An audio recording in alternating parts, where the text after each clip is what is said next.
Hello दोस्तों, आज हम फिर एसके झा सर के महा मैराथन का दूसरा वीडियो लेकर आया हूँ, जिसमें जो है 51 से लेकर 100 नंबर तक का सारे क्वेश्चन को कवर करूँगा। तो देखिए, पहला क्वेश्चन है हमारा, मानव शरीर का पीएच स्तर होता है। तो इसका पीएच स्तर जो है 7.0 से 7.8 होता है। ऑप्शन नंबर ए हमारा सही जवाब होगा। देखिए, क्वेश्चन नंबर 52 है, यौन प्रजनन में माता पिता का योगदान होता है। तो इसका आंसर हो जाएगा ऑप्शन नंबर ए, अपने जीन का आधा आधा। चलिए आगे बढ़ते हैं। आगे है, बच्चों का लिंग डॉट डॉट से प्राप्त होने वाले वंशानुगत गुणसूत्र द्वारा निर्धारित होगा। तो ये जो है पिता के गुणसूत्र से निर्धारित होता है लिंग का। 54 नंबर में है, आयोडीन किस हार्मोन के संश्लेषण के लिए आवश्यक है। इसका ऑप्शन जो है नीचे दिया है। ऑप्शन इसका हो जाएगा, देखिए ऑप्शन यहाँ पे 4 है, एड्रीनिन, थायरोक्सिन, ऑक्सिन और इंसुलिन। तो इसका आंसर हो जाएगा थायरोक्सिन। ऑप्शन नंबर बी हमारा सही जवाब होगा। चलिए आगे देखते हैं। आगे है, अधिकतर एंजाइम्स होते हैं। तो अधिकतर एंजाइम्स जो है प्रोटीन होते हैं। ऑप्शन नंबर ए सही जवाब हो जाएगा। 56 नंबर में है, पुरुषों में जनन क्षमता वृद्धि करने वाला हार्मोन कौन सा है। तो पुरुषों में जनन क्षमता का जो है वृद्धि करने वाला हो जाएगा testosterone. Option number B. 57 number में है, मनुष्यों में अंतःस्रावी ग्रंथि नहीं है। तो इसका आंसर हो जाएगा यकृत। Option number D. गाय और भैंस के थनों में दूध उतारने के लिए किस हार्मोन की सुई लगाई जाती है। तो इसका जो आंसर हो जाएगा ऑक्सीटोसिन। ऑप्शन नंबर बी सही जवाब होगा। 59 नंबर क्वेश्चन है, आपातकालीन स्थिति के दौरान कौन सा हार्मोन उत्सर्जित होता है। तो इसका आंसर हो जाएगा option number B, adrenaline. Insulin hormone का स्त्रावन डॉट डॉट से होता है। तो इंसुलिन हार्मोन का जो स्त्रावन होता है वो अग्नाशय से होता है। Option number D. मनुष्य के शरीर की वह ग्रंथि जो एंजाइम्स और हार्मोन दोनों स्त्रावित करती है वो हो जाएगा अग्नाशय। ऑप्शन नंबर बी, जिसको पाचक ग्रंथि भी कहते हैं। 62 नंबर में है, शरीर में अतिरिक्त ग्लूकोज ग्लाइकोजनन में परिवर्तित होकर भंडारित रहता है। तो ये जो है यकृत में भंडारित रहता है। Option number B. 63 नंबर में है, किस हार्मोन की कमी के कारण मधुमेह रोग होता है। इसका आंसर हो जाएगा ऑप्शन नंबर सी, इंसुलिन के कारण जो है मधुमेह रोग होता है। 64 नंबर में है, सौरोरोजी का अध्ययन है। सौरोरोजी ये जो है ये छिपकली का अध्ययन है। ऑप्शन नंबर बी सही जवाब हो जाएगा। 65 नंबर में है, पादप विज्ञान में किसका अध्ययन किया जाता है। तो पादप विज्ञान में जो है पौधों का अध्ययन किया जाता है। Option number B. अगला क्वेश्चन है, टैक्सोनोमी मूल रूप से डॉट डॉट से संबंधित है। तो देखिए, टैक्सोनोमी जो है जैव विविधता से संबंधित है। ऑप्शन नंबर ए सही जवाब हो जाएगा। आगे की ओर बढ़ते हैं। आगे है, पौधों के किस भाग में हमें कॉफ़ी मिलता है। तो कली में जो है कॉफ़ी मिलता है। Option number D. चलिए आगे की ओर बढ़ते हैं। आगे है क्वेश्चन हमारा, आगे 68 नंबर में है, चावल के खेतों में मिट्टी की उर्वरता को डॉट डॉट द्वारा बेहतर किया जा सकता है। तो इसका आंसर हो जाएगा हमारा नीले हरे शैवाल के द्वारा बेहतर किया जाता है। Option number B. 69 नंबर में है, लुई पास्चर को किस खोज के लिए जाना जाता है। तो इसको छोटी चेचक के खोज के लिए जाना जाता है, जिसको कि चिकन पॉक्स कभी कहते हैं। छोटी चेचक या फिर चिकन पॉक्स का टीका के लिए लुई पास्चर को जाना जाता है।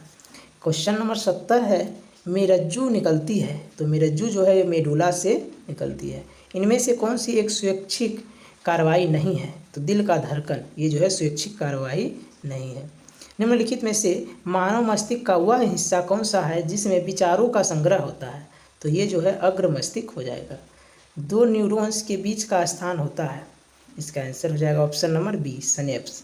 आगे देखते हैं। आगे है, निम्नलिखित में से इसका आंसर हो जाएगा, 1 मिनट, हाँ तो इसका आंसर हो जाएगा, पहले क्वेश्चन देख लेते हैं। क्वेश्चन है, निम्नलिखित में से किस पौधे से तेल प्राप्त होता है।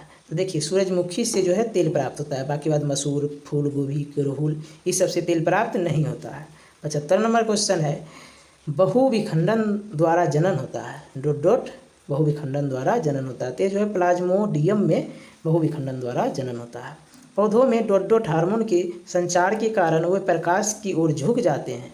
इसका आंसर हो जाएगा ऑप्शन नंबर डी, ऑक्सिन। चलिए आगे की ओर बढ़ते हैं। आगे है हमारा, पौधों का नर प्रजनन कौन सा है। तो पौधों का नर प्रजनन जो है वो पुंकेश्वर है, ऑप्शन नंबर डी। कवक की कोशिका भित्ति बनी होती है, कवक की कोशिका भित्ति काइटिन की बनी होती है, सी नंबर। हाँ, तो देखिए क्वेश्चन नंबर 79 है, समूह के डॉट समूह के पौधों को सामान्यतः शैवाल कहा जाता है। तो इसका जो आंसर हो जाएगा थैलोफाइटा हो जाएगा। थैलोफाइटा समूह के पौधों को शैवाल कहते हैं। 80 नंबर क्वेश्चन है, टेरिडोफाइट डॉट होते हैं।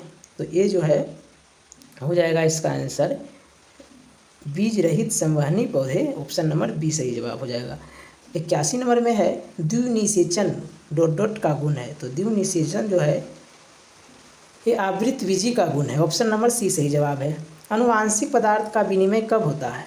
तो इसका जो विनिमय होता है लैंगिक जनन के दौरान होता है। 83 नंबर में है पुरुष में प्राथमिक यौन अंग कौन सा है? तो इसका आंसर हो जाएगा बी नंबर वृषण। भ्रूण के लिए भोजन संग्रहित करने वाली जनन कोशिकाओं को डॉट कहा जाता है। तो इसको मादा युग्मक कहा जाता है, ऑप्शन नंबर ए सही जवाब हो जाएगा। 85 नंबर में है डॉट के द्वारा शुक्राणु वृषण से बाहर आते हैं। तो ये जो है शुक्रवाहिका के द्वारा बाहर आते हैं, ऑप्शन नंबर ए जो है सही जवाब हो जाएगा। 86 नंबर क्वेश्चन है, निम्नलिखित में से छोड़े गए श्वास में डॉट शामिल होता है। तो इसमें जो है नाइट्रोजन शामिल होता है। 87 नंबर है, ऊर्जा का उपयोग करते हुए पायरुविक का विघटन कहाँ होता है? तो पायरुविक का विखंडन जो है ये माइटोकॉन्ड्रिया में होता है। 88 नंबर में है, कौन सी जीवन प्रक्रिया रासायनिक ऊर्जा को उष्ण ऊर्जा में बदलती है? तो ये जो है श्वसन होगा, answer number C, option number C. मानव शरीर में अनोक्सी श्वसन कहाँ होता है? तो ये जो है कोशिकाओं के कोशिका द्रव में होता है, ऑप्शन नंबर ए सही जवाब हो जाएगा। 90 नंबर में है डॉट बनाने में ईस्ट का प्रयोग किया जाता है। तो देखिए शराब बनाने में ईस्ट का प्रयोग किया जाता है, ऑप्शन नंबर सी हमारा सही जवाब हो जाएगा। 91 नंबर में है 91 नंबर में है मानव शरीर में दो हड्डियां आपस में कैसे जुड़ी रहती है? तो ये जो है आपस में लिगामेंट्स के द्वारा जुड़ी रहती है, जिसका ऑप्शन देखिए बी नंबर में दिया है, अस्थिबंध या लिगामेंट्स के द्वारा जुड़ी रहती है, ऑप्शन नंबर बी हमारा सही जवाब हो जाएगा। 92 नंबर क्वेश्चन को देखते हैं। 92 नंबर में बोला गया है कौन सा खनिज हड्डियों के लिए आवश्यक है? तो यह जो हो जाएगा कैल्शियम जो है आवश्यक है हड्डियों के लिए, ऑप्शन नंबर डी हमारा सही जवाब हो जाएगा। 93 नंबर क्वेश्चन है, निम्नलिखित में से कौन सा पेशी ऊतक जो बिना थके जीवन भर लगातार कार्य कर सकता है? तो इसका आंसर हो जाएगा बी नंबर, हृदय पेशी। देखिए 94 नंबर का क्वेश्चन है, कौन सा अस्थायी ऊतक एक पौधे को कठोर और मजबूत बनाता है? ऑप्शन नंबर बी सही जवाब हो जाएगा, स्क्लेरेन्काइमा। 95 नंबर क्वेश्चन है, रक्त और हड्डियों डॉट के उदाहरण है। तो इसका आंसर हो जाएगा हमारा संयोजी ऊतक, ऑप्शन नंबर ए। चलिए 96 नंबर क्वेश्चन देखते हैं। 96 नंबर में है डॉट एक जटिल अस्थायी ऊतक है, आंसर हो जाएगा उसका option number A xylem. 97 number में है उस विटामिन का नाम बताएं जिनकी कमी के कारण अत्यधिक खून बहने लगता है। तो आंसर हो जाएगा ऑप्शन नंबर सी, विटामिन के। आगे 98 नंबर में देखते हैं, मछली के लीवर ऑयल में प्रचुर मात्रा में होता है। तो इसका आंसर हो जाएगा विटामिन डी, विटामिन डी होता है मछली के लीवर में। 99 नंबर क्वेश्चन है, सामान्य जुकाम के इलाज के लिए किस विटामिन का उपयोग किया जाता है? तो इसका आंसर हो जाएगा विटामिन सी नंबर। पेलाग्र की कमी से होने वाला रोग नियासिन है, पेलाग्र जो है नियासिन की कमी से होता है। चलिए वीडियो को समाप्त करते हैं। वीडियो देखने के लिए धन्यवाद।